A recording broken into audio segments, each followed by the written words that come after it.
જય સોમનારાયણ તમામ વાલા હરિભક્તોને આપ સૌનું ફરી એકવાર સ્વાગત છે મારી યુટ્યુબ ચેનલ સત્સંગ સભાની અંદર। અને આપણે આજે ફરીવાર એક નવા જ પ્રવચન સાથે અને એક નવા જ વક્તા સાથે આજે આપણે ફરી મળ્યા છીએ।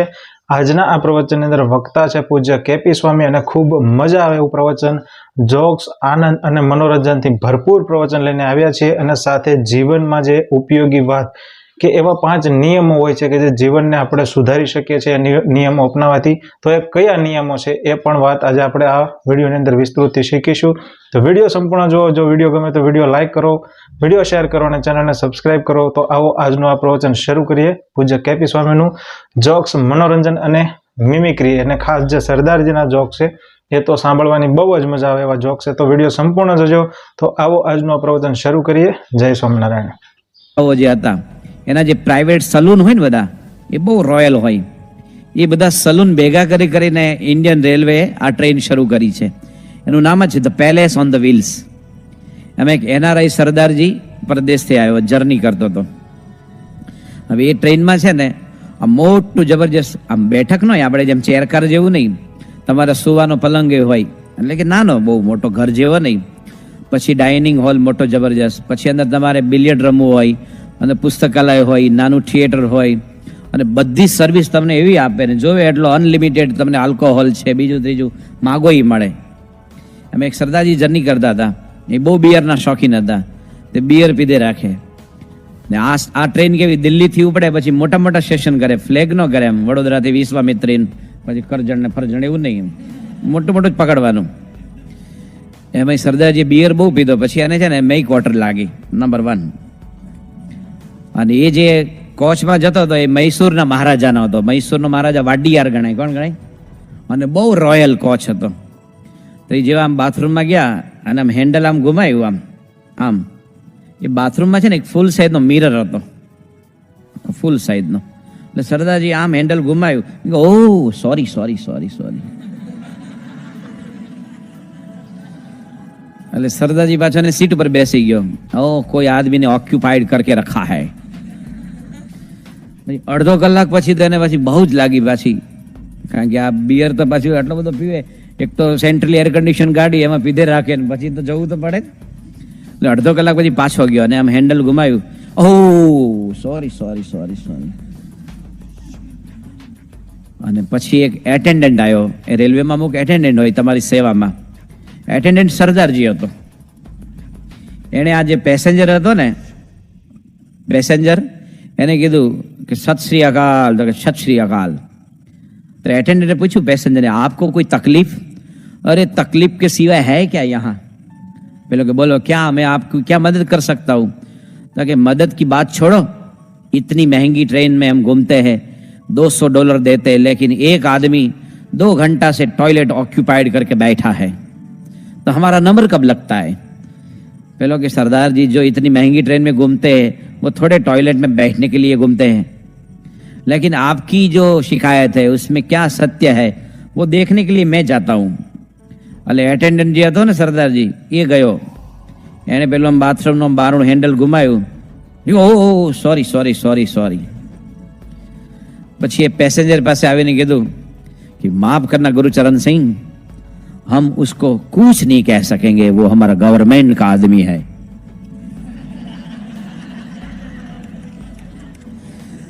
આ જોક બાપાને એટલો બધો ગમતો હતો, એટલે કે જ્યારે કહીએ ને તો એવો ને એવો રિસ્પોન્સ આપે। પણ ગમતો મને ક્યારે ખબર પડી કે 1995માં અમૃત મહોત્સવ પૂરો થયો મુંબઈમાં 31મી ડિસેમ્બરે, અને બાપા બીજે દિવસે પછી ગુજરાત એરવેઝમાં બોમ્બેથી જલગાંવ ગયેલા, અને અમે બધા પણ સ્વામીજી સાથે મહારાષ્ટ્રમાં ગયેલા વિચરણ કરવા, અમૃત મહોત્સવ પત્યો એટલે। તો જલગાંવમાં મોટી કીર્તન આરાધના હતી, રાહુલ સ્વામી, પ્રેમદન સ્વામી, અક્ષરેશ સ્વામી, અમે બધા ભેગા હતા, ભદ્રેશ સ્વામી। તો પછી જલગાંવમાં એક કીર્તન ભક્તિ થઈ અને બીજે દાડે સવારે પૂજા થાય ને, બાપા પૂજા કરે, એટલે બાપાએ એ દિવસે એવો પ્રોગ્રામ હતો કે બીજે દિવસે પૂજા કરી બાપા ચોપડા આવવાના હતા। એક ગામ છે ચોપડા, અને એક હરિભક્ત છે આપણે અરુણ ગુજરાતી, જે અત્યારે મહારાષ્ટ્ર વિધાનસભાના બધે સ્પીકર છે એમ। તો એ અરુણ ગુજરાતીના ગામમાં જવાનું હતું, એટલે બાપાએ બધા સંતોને કીધું, સંગીતવાળા સંતોને, કે મારી પૂજા પતે એટલે તરત બધો સામાન મૂકીને બધા ચોપડા નીકળજો, કારણ કે બાપા તો પછી નાસ્તો કરે, પછી હરિભક્તોને મળે, પછી બીજી વાર સ્વામી સ્નાન કરીને નીકળે ને, એટલે બાપાની પૂજા પતી. આ તો જાન્યુઆરી મહિનો ચાલતો હતો, લગભગ 3જી કે 4થી જાન્યુઆરી 1996. અમે બધા બધો સામાન મેટાડોરમાં મૂકી બાપાની પૂજા પતી એટલે ઉપડ્યા, ચોપડા ગયા. 70 કિલોમીટર દૂર છે. ચોપડા પહોંચી અને સીધા બધા મરાઠી અભંગો ગાયા, બધા તુકારામ, નામદેવ, એકનાથ, આપણા સંતોના પદ ગાયા. 7 ભજન ગાયા છે. ત્યાં વિવેક સાગર સ્વામી આવ્યા એટલે એમનું પ્રવચન શરૂ થયું. એમનું 20-25 મિનિટ પ્રવચન પત્યું, ત્યાં બાપા પધાર્યા. એટલે પછી સ્વામીજીનું સ્વાગત થયું ને હાર તોરાન બધી જે ઔપચારિકતા હોય એ બધું થયું. અને પછી બાપાના આશીર્વાદ હતા. તો 12 વાગ્યા અને બાપાના આશીર્વાદ પત્યા, પણ અમને બધાને લઘુ શંકા લાગેલી. કારણ કે સવારના 7 વાગ્યાથી 12 વાગ્યા સુધી વિન્ટરમાં તો આપણે પરસેવો ન થાય ને આપણો શરીર કચરો છે એ શિયાળામાં લઘુ દ્વારા નીકળાય, ઉનાળામાં પરસેવાથી નીકળી જાય. એટલે એવી લઘુ લાગી. પણ સભા એટલી મોટી કે 10,000 થી 12,000 માણસો હતા ચોપડામાં. અને સભા પછી બધાને જમવાનું હતું ત્યાં. તો કઈ આગા પાછા ન થાય કે હાલો સ્ટેજની પાછળ જે આમ છે, બધા માણસો માને ને મોરે ને આપટે ને વિચારે ને બોકાડે ને બધા ફરતા જ આમથી બધા. તો જવું ક્યાં તમારે પછી? એટલે પછી બાપા જેવા સભાપતિ મર્સિડીઝમાં બેઠા ને અમે બધા નક્કી કર્યું, એટલે મેટાડોના ડ્રાઈવરને કીધું કે બાપાની ગાડીની પાછળ અડાડી રાખજે, એમ જ્યારે આગો પાછો નહીં થતો. અને પછી બાપાની તો ગાડી પહોંચી અરુણભાઈ ગુજરાતીના ઘરે. સ્વામી નીચે ઉતર્યા, અમે બધા સંતોય બધા ઉતર્યા. પછી લઘુ બહુ લાગેલી એટલે પહેલા બાથરૂમ જ શોધતા હતા, બીજું કઈ જ નહીં. એટલે અરુણભાઈ આઈ અમે બધા સ્વાગત કરે ને લોકો. તો પછી મેં એક બાથરૂમ ખખડાવ્યું એમ જોરથી, એ નીચે હતું. તો અંદરથી અવાજ આવ્યો, કોણ? એ અવાજ નિર્ભય સ્વામીનો હતો.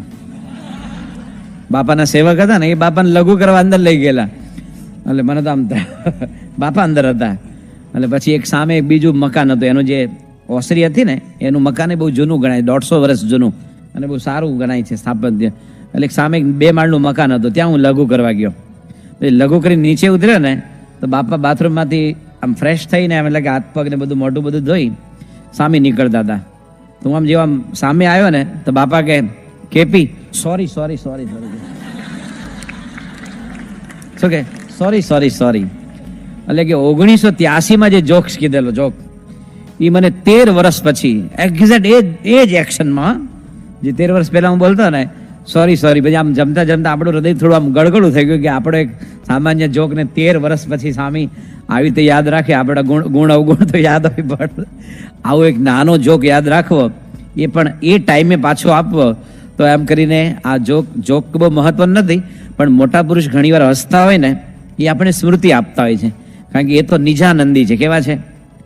એ પરમાનંદી, નિજાનંદી, બ્રહ્માનંદી જે શબ્દ બોલીએ એ સત્પુરુષને બહારના કોઈ આનંદની જરૂર નથી. પણ ઘણીવાર આપણે યુવકો જોડે, વિદ્યાર્થી મિત્રો જોડે, સંતો જોડે ઓતપ્રોત થઈ જાય. અને જ્યારે હસતા હોય, માનો કે બાપા પ્રવચન કરતા એ આપણને ગમે છે, પૂજા કરતા એ ગમતા હોય છે, પણ સ્વામી ઘણીવાર એટલું બધું ખડખડાટ હશે, આમ લાલ ચોળ થઈ ગયા હોય અને આમ રહેવાય નહીં, તો એ તમને મૂર્તિ તરત યાદ આવે. એટલે હંમેશા મોટા પુરુષને રૂટીન તોડતા હોય છે, એમ કરીને આપણને સ્મૃતિ આપતા હોય છે. તો એ સરદારજીને આપણને જોક્સની વાત કરી. હવે તમને એક એવો સરસ, તમે લોકો પારસી લોકોની ભાષા સાંભળી હશે.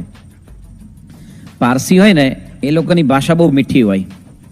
દુનિયામાં, આખી દુનિયામાં પારસી લગભગ 80,000 છે. કેટલા? આખી દુનિયામાં. એમાં મોર દેન 50% તો બોમ્બેમાં જ રહે છે. 60%. પારસીની વિશેષતા એ છે કે નસલી વાડિયા હોય કે પછી ફરોક એન્જિનિયર હોય કે નાની પાલખીવાલા હોય, પારસી ગમે એટલી મોટી પોસ્ટ ઉપર જાય પણ એને ગુજરાતી આવડતું હોય, બોલતા કદાચ લખી વાંચતા ઓછું આવડે, પણ ઘરમાં લોકો ગુજરાતી જ બોલે. કારણ કે એ લોકો સંજાણ બંદર ઉતરેલા અને ગુજરાતને જ પોતાનું કાર્યક્ષેત્ર બનાવેલું. પણ પારસીની ભાષા મીઠી હોય. આપણે ખ્યાલ હશે કે 83માં જ્યારે બાપા હતા એમ્સમાં, ત્યારે પાત્રાવાલા સાહેબ આવેલા એકવાર દર્શન કરવા, પછી રાઇટર સાહેબ આવેલા. તો એ લોકો સંતો આજુબાજુ બેઠા હતા, બાપા ત્યાં હતા. તો એ પારસી કહે, દીકરાઓ તમે કાંઈ ચિંતા નહીં કરો, અમે બેઠા છીએ ને એવનને કશું નથી થવાનું. કે શું કે સંતોને દીકરાઓ એટલે કે આપણે આમ જીવ અધર હતો ને બોચાસણમાં, બધું આમ ચારે બાજુ બધું સિક્યુરિટી આમ ને તેમ ને, એટલે એ તો પાછા એ વખતે પોલીસમાં બહુ મોટી પોસ્ટો પર હતા. તો કે દીકરાઓ કાંઈ ચિંતા નહીં કરો. પછી એક પારસીને અમે દમણમાં ગયેલા, મોટી દમણ છે ને જે વાપી પાસે, જે શુકરબખીઓ કરીને બહુ મોટો દાણચોર એ ત્યાં થઈ ગયો. તો ત્યાં અમે એક પધરામણી ગયેલા, નારિયેલવાલા કરીને એક કોઈ પારસી હતા એની વાડીમાં. પારસીને તો બીજો ઉપદેશ તો ગમે નહીં, એટલે પછી મેં એક ભજન ગાયું, મીરાબાઈનું હતું. રાગ પહાડીમાં આ ભજન છે. હા હરે ના ચલો મન ગંગા જમુના તીર, ચલો મન ગંગા જમુના તીર, ચલો મન ગંગા જમુના નિર્મલ પાની, ગંગા જમુના નિર્મલ પાની, નિર્મલ પાની, નિર્મલ પાની, શીતલ હોત શરીર, ચલો મન ગંગા જમુના તીર. આ હું તમને 20 વર્ષ પહેલાની વાત કરું છું. એ ભજન પત્યું ને તો નારિયેલ વાલા કે, દીકરા તું આટલો ઊંચેથી ગાતો પણ તારો અવાજ ફાટતો નહીં કે. બીજાનો તો તદ્દન તદ્દઈ જતો કે.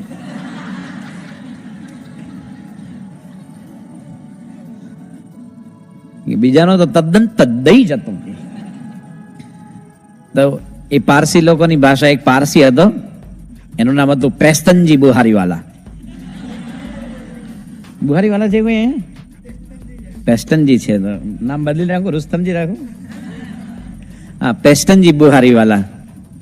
તો એ છે ને ડોક્ટર પાસે ગયો. પેસ્ટનજી ડોક્ટર હતા, ઈએનટી સર્જન, ઇયર નોઝ થ્રોટના, કાન નાક ગળાના આપણે છે ને અનંતભાઈ, અહીંયા ડોક્ટર અનંતરાવ, એમ ઈએનટી સર્જન પાસે પેસ્ટનજી ગયો. પછી એને ડોક્ટરને ફરિયાદ કરી કે ડોક્ટર સાહેબ મને ઘણી ઘણી તકલીફ છે. તકલીફ તો એવી છે ડોક્ટર કે કહેતા મને બહુ શરમ આવે છે. ડોક્ટર કે ના કયો તો ખરા. અરે ડોક્ટર તકલીફ તમને કેવું કેવું કેવું પણ કહેતા જીભ ઉપરે જ નહીં ને ડોક્ટર. તો ડોક્ટર કે પણ જીભ ઉપાડો ભાઈ તો ખબર પડે ને તકલીફ શું છે. ડોક્ટર તકલીફ તો એવી મારે ડેન્જર છે કે દર 7 સેકન્ડે, શું કે દર 7 સેકન્ડે એક વાર તો ગેસ રિલીઝ થાય જ કે.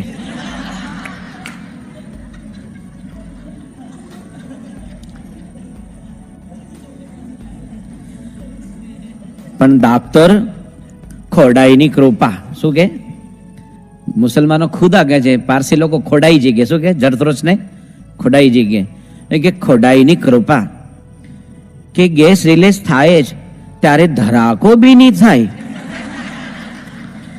અને દુર્ગંધ બી નહીં આવે.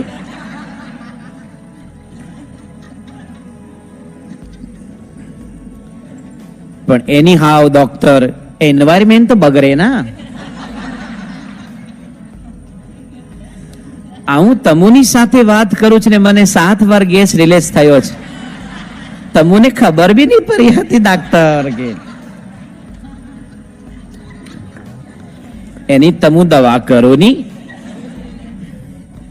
એટલે ડોક્ટર એને 7 દિવસનો ડોઝ આપ્યો કે જો આ 21 ગોળી આપું છું, સવાર બપોર સાંજ એક એક લેજો અને આવતા સોમવારે મને બતાવવા આવજો. એટલે પેસ્તનજી ઘરે ગયા. અઠવાડિયા પછી આવ્યા. ડોક્ટર કે આવો આવો બાવાજી, પારસી લોકોને બાવા કે પારસી બાવા, આવો આવો.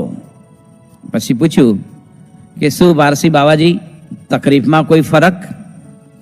તો પેસ્તનજી કે અરે ડોક્ટર તકલીફમાં તો કોઈ ફરક નહીં મળે, હજુની બી 7 સેકન્ડે ગેસ રિલીઝ થાય જ ઇનવેરિયેબલી.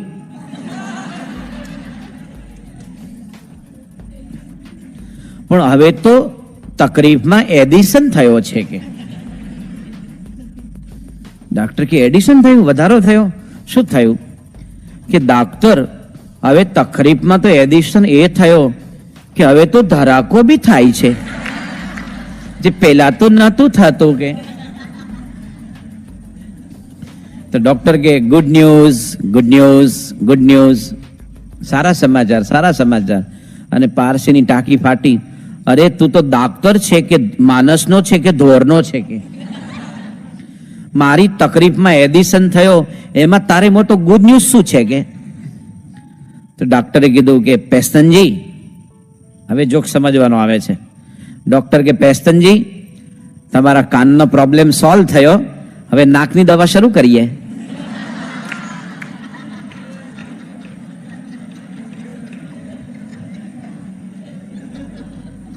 સમજી ગયા છોકરા?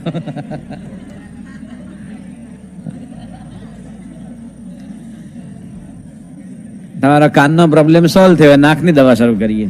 છોકરાઓ એકદમ કેચી છે, બધા પકડી લેશે તરત. તમને ખબર હશે કે ઘણા વર્ષો પહેલા એક એરવેઝ શરૂ થયેલી, જેમ અત્યારે જેટ એરવેઝ છે ને, એમ સફારી એરવેઝ. એ સફારી એરવેઝનો રૂટ કયો હતો? Bombay to Surat to Bhavnagar. 40-50 સીટનું એ પ્લેન હતું. જર્ની કરનારા લગભગ બધા રત્ન કલાકાર, હીરા ઘસુ અથવા એના માલિક બધા. અને જે નાઇટ ડ્રેસમાં તમે જે ધોળા અને ભૂરા પટ્ટાવાળો લેંગો પહેરો ને, એ દિવસે પહેરતા હતા. અને હાથમાં ભરત ભરેલી થેલી લઈને લોકો પ્લેનમાં જર્ની કરે, લેંગો પહેરીને. મોટા ભાગના એ બધા વાયા વિરમગામ જ હોય, કાઠિયાવાડી બધા. એ જે સફારી એરવેઝ ઉપડે, તો સફારી એરવેઝમાં મુસાફરી કરનાર આ બધા, એટલે એને તેમનો કે વેલકમ લેડીઝ એન્ડ જેન્ટલમેન, કારણ કે આ બધા સમજે નહીં. એટલે સફારી એરવેઝમાં કેવી રીતે એમ જાહેરાત કરે, જેમ આપણે પ્લેનમાં જઈએ ને, માનો કે તમે બોમ્બેથી લંડન જાઓ છો જમ્બો જેટમાં, તમે જેવું પ્લેન શરૂ થાય પહેલા એવું સ્વાગત કરવામાં આવે, एयर इंडिया की ओर से कैप्टन चोपड़ा और कैबिन क्रू आपका हार्दिक स्वागत करते हैं. बंबई से लंदन की उड़ान हम 8 घंटा और 30 मिनट में पूरी करेंगे. आपके भोजन के लिए बहुत हिंदुस्तानी आइटम और नॉन वेज आइटम एवं आपके लिए तरह तरह के ड्रिंक्स भी परोसा जाएगा. हिंदी की प्रसिद्ध फिल्म भी प्रस्तुत की जाएगी. हम आशा रखते हैं कि आपकी यात्रा सुखद हो. टिंग टिंग टिंग टिंग टिंग કરીને જિંગલ્સ પૂરું થાય. તો સફારી એરવેઝમાં કેવી રીતે જાહેરાત કરે?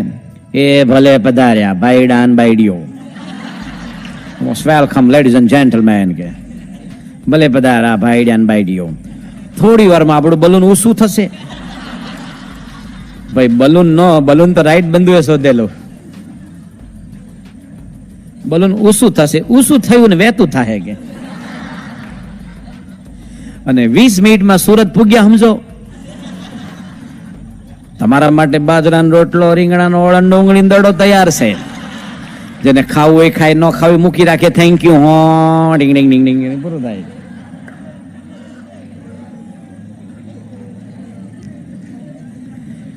કાઠિયાવાડમાં થેન્ક યુ હો કરે, થેન્ક યુ હો એમ કે. એમ એવું પ્લેન હતું, એ બોમ્બે થી લંડન જતું હતું, અને એક નરોત્તમ કાકા જતા હતા લંડન. પ્લેન ટેકઓફ થયું એર ઇન્ડિયાનું, અને પછી એર હોસ્ટેસ હતી, એ બધાને ભોજન પીરસતી હતી. એટલે નરોત્તમ કાકા પાસે આવ્યા એની ડીશ લઈને. તો કાકા કે નો નો કે, કારણ કે ભાઈ હતા સત્સંગી હશે, કે પરમ વૈષ્ણવ હતા, એટલે એવું ખાતા નહીં બહારનું. એટલે પછી કાકાએ કંઈ લીધું નહીં. પછી કાકાએ પોતાનું લંચ બોક્સ ખોલ્યું. કાકાની બાજુમાં એક ડેવિડ કરીને એક ધોળિયો હતો, બ્રિટિશર. એટલે કાકાએ છે ને પોતાનું લંચ બોક્સ ખોલ્યું, એમાંથી ઢેબરા કાઢ્યા, દૂધીના ઢેબરા હોય ને, તો આમ ડીશમાં 3 ઢેબરા મૂક્યા, આવડા મોટા મોટા. તો ડેવિડ જોવા માંડ્યો આમ, કે વોટ ઇઝ ધીસ? તો નરોત્તમ કાકાને તો બહુ અંગ્રેજી ન આવડે, એને તો કે મારે જવાબ આપવો જોઈએ, પૂછ્યું એટલે. એ કે ઢેબરા ઇન્ડિયા. શું કે? ઢેબરા ઇન્ડિયા. પછી એને સૂકી ભાજી કાઢી.